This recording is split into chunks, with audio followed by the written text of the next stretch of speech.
ओम नमः ओम नमः। किसी भव्यात्मा की जिज्ञासा है करण के विषय में।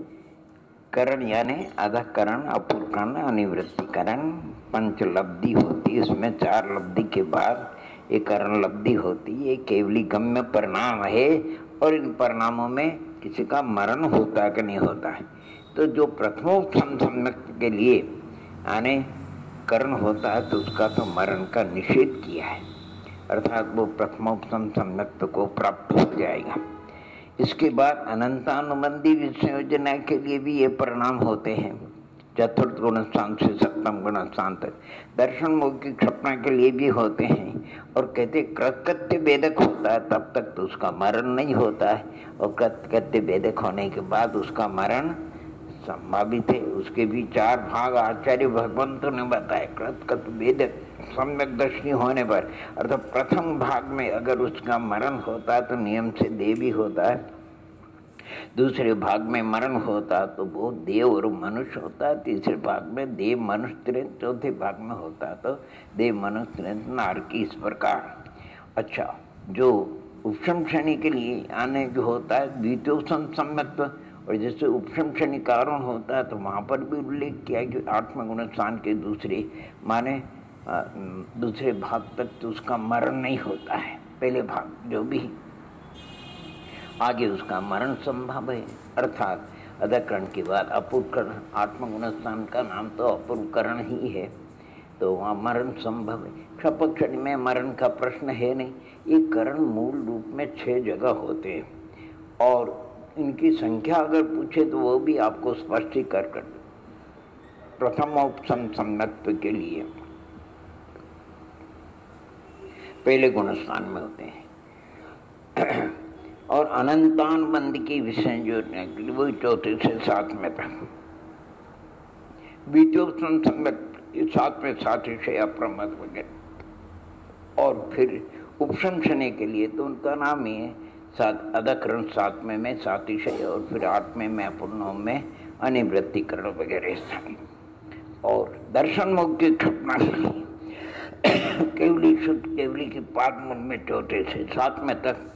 और इसी प्रकार क्षपक श्रेणी के लिए हुई 7 विषय अप्रद, 8वां, 9वां, 10वां, इस प्रकार का। और किसको कितनी बार होते हैं इसका भी अगर आप विचार करो तो शास्त्र में उल्लेख है। कर्मकांड में 618 और 619 गाथाओं में आया। ये जीव अद्भुत परावर्तन के भीतर आने प्रथमोपसम सम्यक्त्व को अधिक से अधिक पल्ली के संख्यात में, यानी 4 बातें प्रथमोपसम सम्यक्त्व, क्षावसनित सम्यक्त्व, संयम लब्धि और अनंतानुबंध का विसंयोजन। ये 4 बातें अद्धा पल्ले के असंख्यात में भाग में जितने समय उतने बार हो करके छूट सकते हैं, अधिक से अधिक। सकल संयम के लिए उल्लेख आया शास्त्रकारों ने, यानी 8 संयम कांड यानी 32 बार भाव संयम। एक भव में ऐसा जो भी चिंतन करिए। हमारा चिंतन ऐसा है कि अगर कोई निर्ग्रंथ मुनि राजे 6ठे 7वें गुण स्थान में जुड़ रहे हैं और क्षायिक सम्यक में नहीं, वो पहले में आ गया, फिर में 6ठे 7 में पहुँच गए, 7 में पहुँच के 6ठे में आ गए, यानी 32 भव संयम के कांड यानी अलग अलग, यानी 32वें भव में नियम से जो है वो निर्वाण को प्राप्त हो जाएगा। उपशम शनि के लिए उल्लेख आएगा अधिक से अधिक अर्धपुद्गल परावर्तन में 4 बार, एक भव में 2 बार चढ़ सकता है। और क्षपक शनि का तो प्रश्न ही, वो तो एक ही बार चढ़ते हैं। इसलिए ये करण 6 जगह प्रथमोपसम सम्यक्त्व के लिए, अनंतानुबंध की विसंयोजना के लिए, दर्शन मौखिक क्षपना के लिए, द्वितीयोपसम सम्यक्त्व के लिए, चारित्र मौनी की उपशमना के लिए और चारित्र मौखिक क्षपना के लिए। इन्हीं परिणामों के द्वारा, ये विशुद्ध परिणाम है, इन्हीं परिणामों के द्वारा सब कार्य होता है, यानी नियम को कोई देखता नहीं है।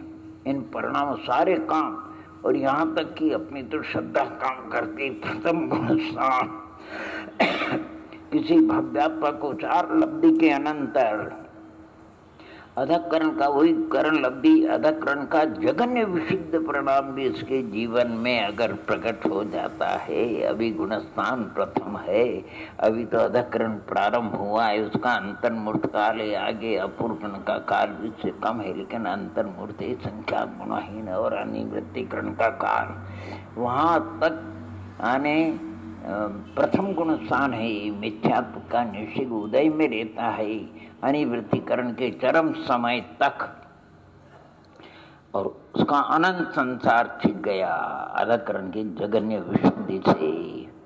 क्या गजब की विशुद्धि! वो विशुद्धि अगर किसी भव्यात्मा को प्राप्त हो जाए, यानी आगम तो उल्लेख है 6 महीने 8 समय में 608 जीव को ऐसी उपलब्धि होती है, क्योंकि वर्णन आयक 6 महीने 8 समय में, 8 समय तो केवली गम्य है, लेकिन अपन मोटे रूप से 6 महीने में 608 जीव निर्वाण को प्राप्त होते हैं। अगर इतने निर्वाण को प्राप्त होते हैं तो इतने कैवल्य को प्राप्त होना चाहिए, और जितने केवल को प्राप्त इतने क्षपक्षणिक आरोहण होना चाहिए। अगर क्षपक्षणिक आरोहण है तो इतने क्षाप सम्यक आदि सम्यक, तो इतने औपशमिक सम्यक दर्शन को भी प्राप्त होना चाहिए। इतना ही अर्थात करण लब्धि अर्थात इतने भव्यात्मा को होना चाहिए, क्रम है। अगर हम इसमें एक भी भव्यात्मा को बढ़ाते हैं घटाते हैं तो दोष आता है, बढ़ाते हैं तो अनंतता आती, घटाते हैं तो शून्यता प्राप्त होती।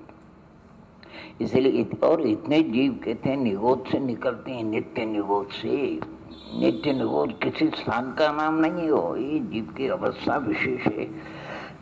वो नित्य अनादि से निगोदिया था है, और फिर वो उसका नित्य निगोदिया के उन्होंने भेद किया, एक अनाद्यनंत नित्य निगोदिया। ऐसा भी धवल की तीसरी पुस्तक में ज्ञानियों ने उल्लेख किया है संख्या प्रपना की। उन्होंने कल्पना करके बताई कि मान लो कल्पना करो 16 अंक प्रमाण जीव राशि है, 16 अंक प्रमाण, एक एक अंक में अनंतता अनंतता जीव है, अनंत अनंत जीव है।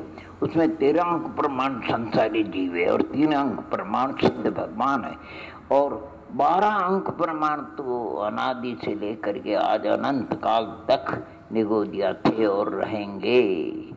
एक से 13वें अंग में से वो नित्य 608 जीव व्यवहार राशि में आते हैं पृथ्वी का आदि में, और बाद में निगोदिया भी हो जाते तो उनको इतर निगोद कहते हैं, शादी निगोद कहते हैं। और ऐसा अनादि से ऐसा क्रम चल रहा है, आने कितने अनंत मध्यम अनंत अनंत प्रमाण सिद्ध जीव हो गए हैं। फिर भी ओहो, उधर 3 के 4 अंक नहीं होने का, इधर 13 के 12 अंक नहीं होने के, ये प्रभु के ज्ञान का विषय वस्तु स्वरूप है। लेकिन अपनी तो भावना कहते कि सभी जीव सिद्धत्व को प्राप्त हो जाए। इसलिए करण के विषय में आप सभी अच्छी तरह से चिंतन मनन करना। कहाँ मरण होता है, ब्रह्मोत्सव में मरण का निषेध है। अनंतानुबंधी की विसर्जना करके दर्शन मोक्ष की कल्पना करने वाला कृतकृत्य वेदक होता है, तब तक उसका मरण नहीं होता। उपशम क्षण में भी आत्मगुण स्थान के पहले भाग कहाँ तक मरण नहीं होता, आगे मरण संभावना। 11वें गुण स्थान प्रथम मरण करता है, बाद 10वें का भी मरण बताया, 9वें का भी। इसलिए 9वें में अनिवृत्तिकरण है तो मरण संभव है, जहाँ जहाँ हो देख लेना। इस प्रकार विशेष आगम का अवलोकन करना।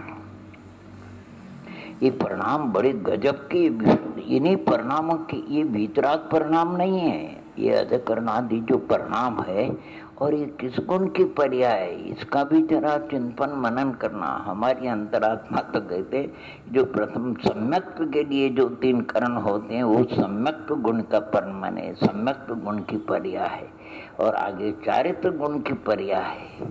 क्या गजब की पर्याय है इनके द्वारा। ये परिणाम विशुद्ध है, वितराग परिणाम नहीं है।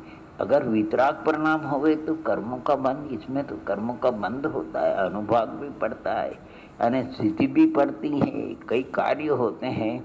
गजब के परिणाम है, गजब के इन परिणामों के द्वारा बहुत अलौकिक है। ये कर्मानुयोग का विषय अध्यात्मिक दृष्टि से आप विचार करो तो 3 कर्णों को शुद्धात्माभिमुख परिणाम पहले गुण स्थान में, और आगे भी उन्होंने वर्णन किया है शुद्धात्मा भिमुख प्रणाम या शुद्धात्मा में रमण रूप प्रणाम आदि। ओम नमः ओम नमः ओम।